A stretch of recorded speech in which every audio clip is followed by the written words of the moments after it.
cruising down 8 Mile right now, and it's like a full circle moment for me. I'm interviewing my teacher, putting together this documentary. My brother Ralph is already there, so they're getting set up. We're gonna discuss music, arts, and entertainment. Interesting to hear his perspective, see what he has to say, because so much has changed in the last 30 years. Some things still remain the same.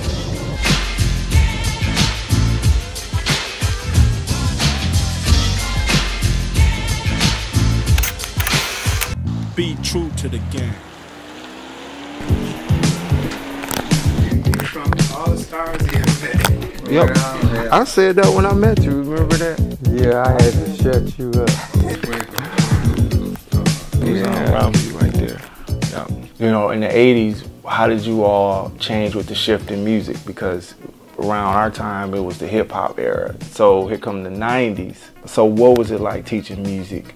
Core music at that time was hardcore music. And there's no way in the world I'm going to sit up and play that, because you couldn't understand half of what they were saying. It was going by so fast. But in the classroom, I just kept on doing what I was doing. Other than I knew the kids liked it and listened to it, I never addressed it at all. Yeah. I just kept on with my regular program.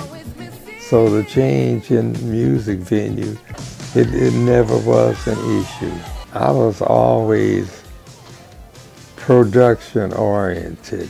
From one program, I choreographed dancing on the ceiling. I was in that, yeah.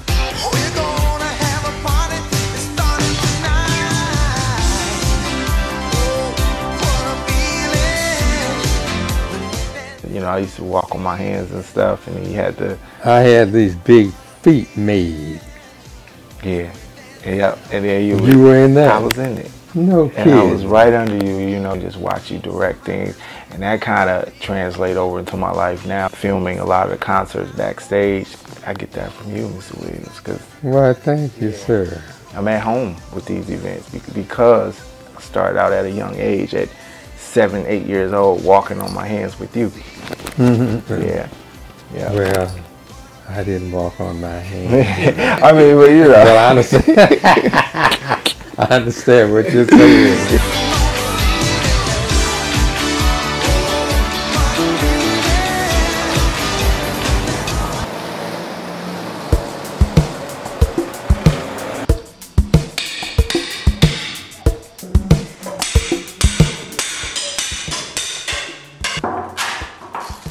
How important music is today, because they don't have it in schools today.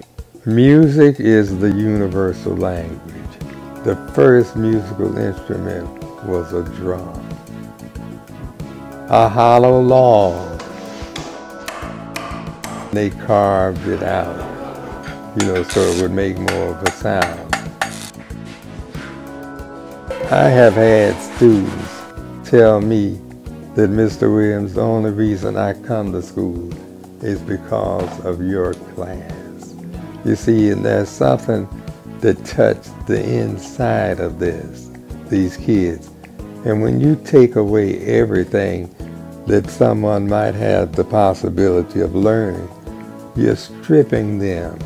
Oh, I think it's taken away the soul of our people. Our band teacher was laid off about 2 years ago, and our room has been empty ever since. Our instruments are locked away and uniforms just hanging. A performing arts program with no performing arts teachers is an oxymoron. I don't know why when things go away within this district that they're not replaced. Music is our heritage. Your suburbs with money, they don't cancel music, art, and things like that. They just don't. Have you ever seen the Troy Marching Band? What about Troy? I mean, they're just out of this world. And their orchestra too. But they just believe in music.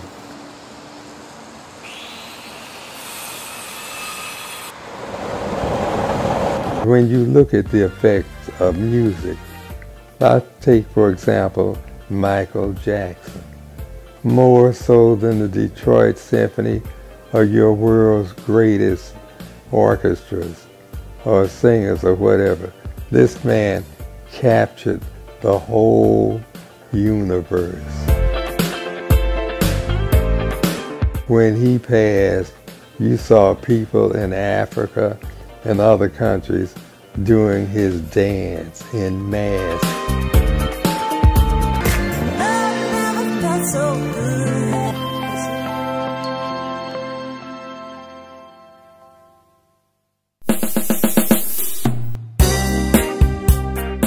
What did you get out of teaching him? Music. That's a very deep and serious question. One kid came into the desk and said, "Mr. Williams, my mother wouldn't get up and cook breakfast today. Can I sit outside the room on the floor and eat this apple?"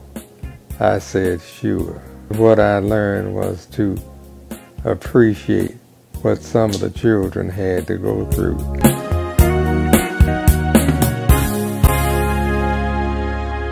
Who is some of your music influences? I love piano trios like Ramsey Lewis and Ahmad Jamal. And I don't know if you remember, one of the favorite songs that I played for the kids was by Peter, Paul, and Mary, 500 Miles from Home.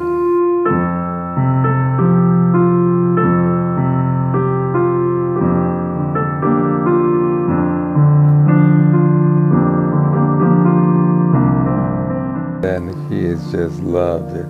And I was surprised because I came there from a white school and the white kids loved it, so I didn't know how the black kids would react to it. But it was that kind of song, you know, that they bought into it. Thank you, Mr. Williams. Appreciate you. All right. That's it. Well, so now I got to do a follow-up. What was this like with all these lights and? Well, let me say this. Yeah, look, you was like, you saw all this camera stuff. And you know, I have been accused of making faces, and I don't even know it.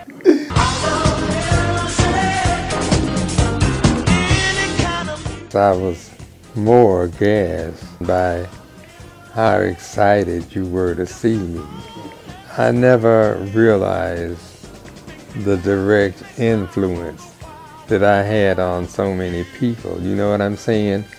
And I see them now that they're older adults, and they tell me how much they enjoyed my class and all of that, and it's flattering to a degree, but I don't like to be made over.